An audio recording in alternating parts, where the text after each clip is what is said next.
Dalam nama Bapa dan Putra dan Roh Kudus. Amin.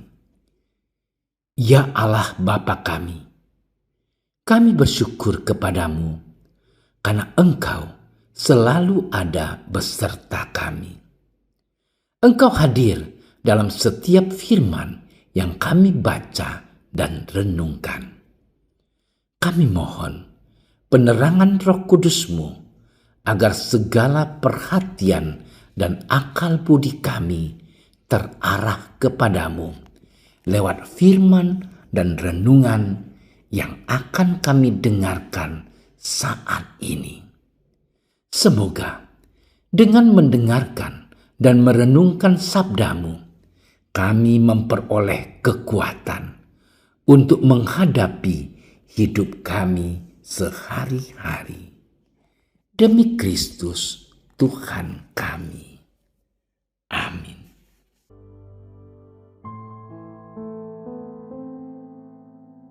Dalam khotbah di bukit, Yesus berkata, "Kamu telah mendengar firman, kasihilah sesamamu manusia dan bencilah musuhmu. Tapi aku berkata kepadamu, kasihilah musuhmu dan berdoalah bagi mereka yang menganiaya kamu.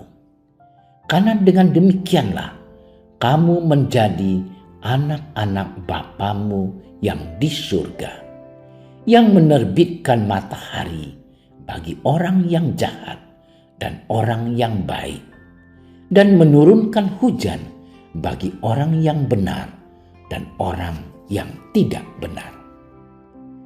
Apabila kamu mengasihi orang yang mengasihi kamu, apakah upahmu? Bukankah pemungut cukai juga berbuat demikian? Dan apabila kamu hanya memberi salam kepada saudara-saudaramu saja, apakah lebihnya daripada perbuatan orang lain? Bukankah orang yang tidak mengenal Allah pun berbuat demikian? Karena itu, haruslah kamu sempurna, sama seperti Bapamu yang di surga adalah sempurna." Demikianlah sabda Tuhan.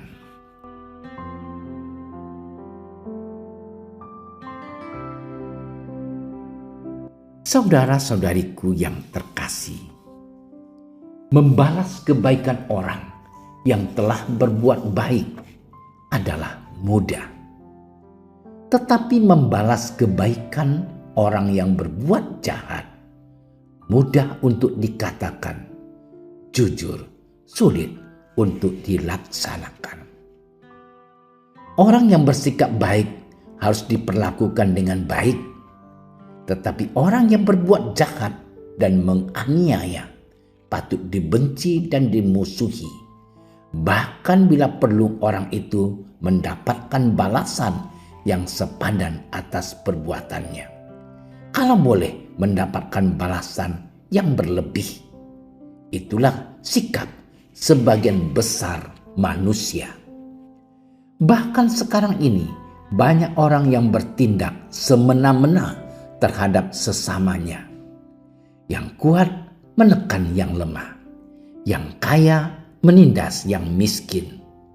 Hanya karena berbeda prinsip, seseorang dimusuhi, diserang, dianiaya, diintimidasi, bahkan dibunuh.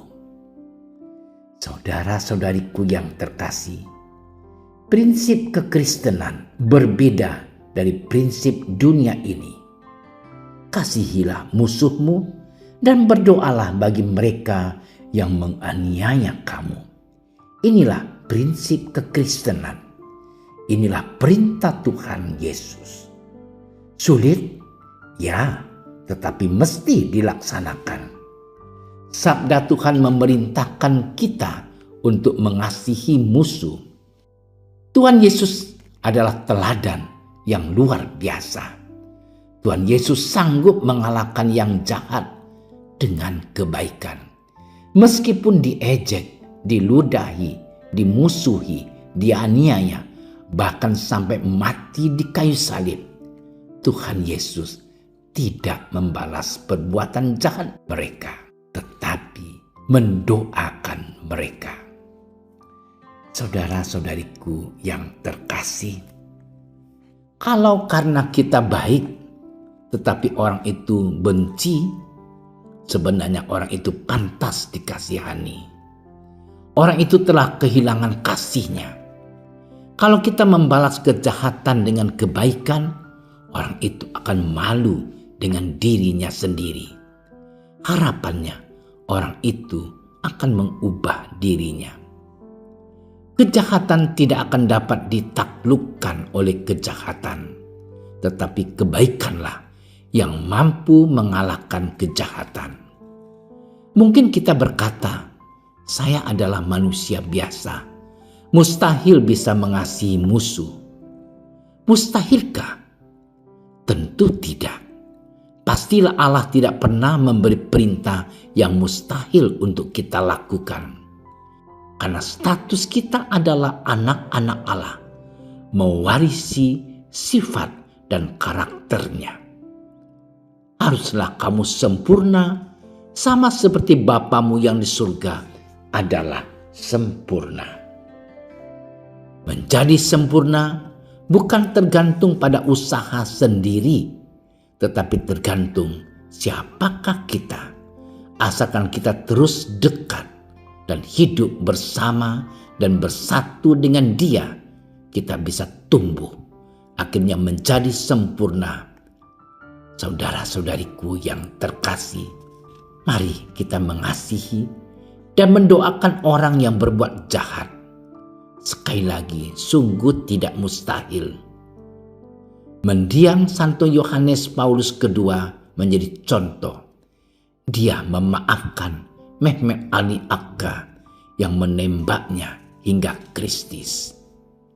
Sekali lagi, saudara-saudariku yang terkasih, menjadi orang Kristiani adalah perjalanan ke batas terjauh dari egoisme diri. Mengasihi musuh adalah bentuk dari penyangkalan diri. Inilah salah satu ujian bagi kita untuk membuktikan status kita sebagai anak Allah.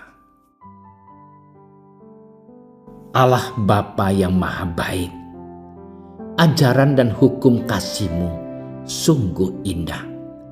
Namun kami akui tidak mudah untuk kami laksanakan.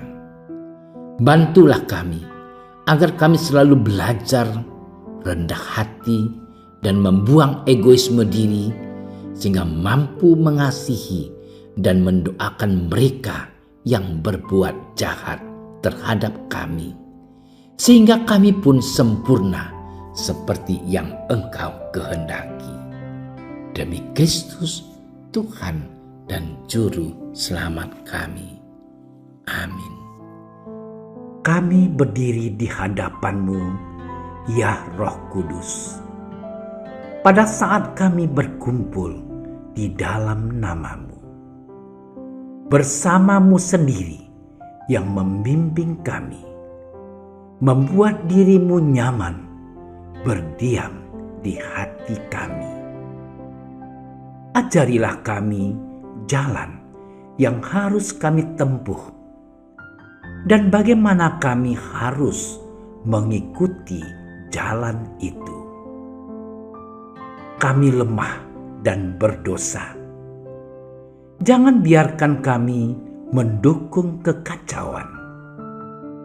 Jangan biarkan kebodohan menuntun kami ke jalan yang salah. Jangan pula keberpihakan mempengaruhi tindakan-tindakan kami.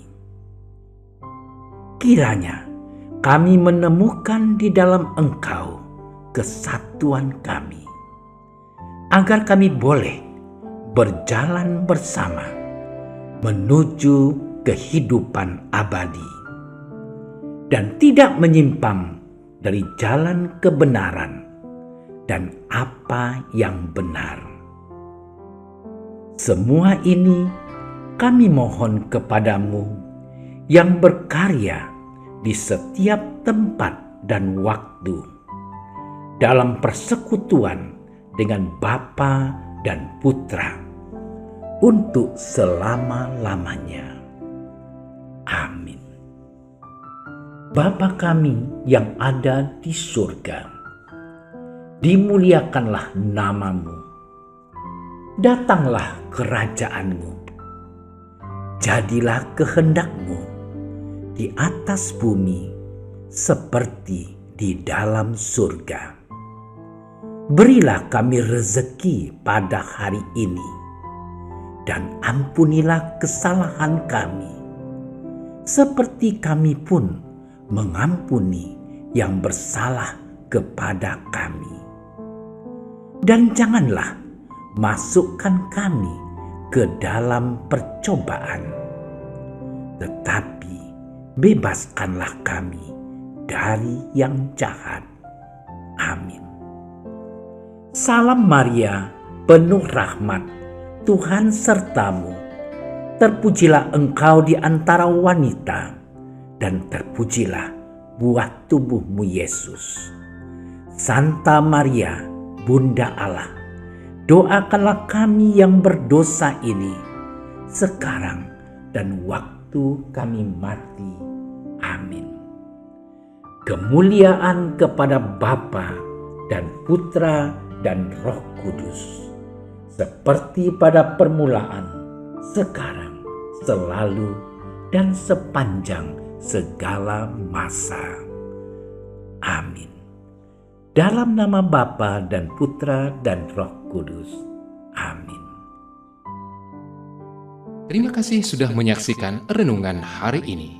Jangan lupa like, subscribe, dan aktifkan tombol loncengnya agar Anda yang pertama mendapatkan notifikasi updatean renungan harian dari Komsos Keuskupan Padang. Dan bagikan ke sosial media agar saudara-saudara kita dapat mendengarkan dan merenungkan firman Tuhan.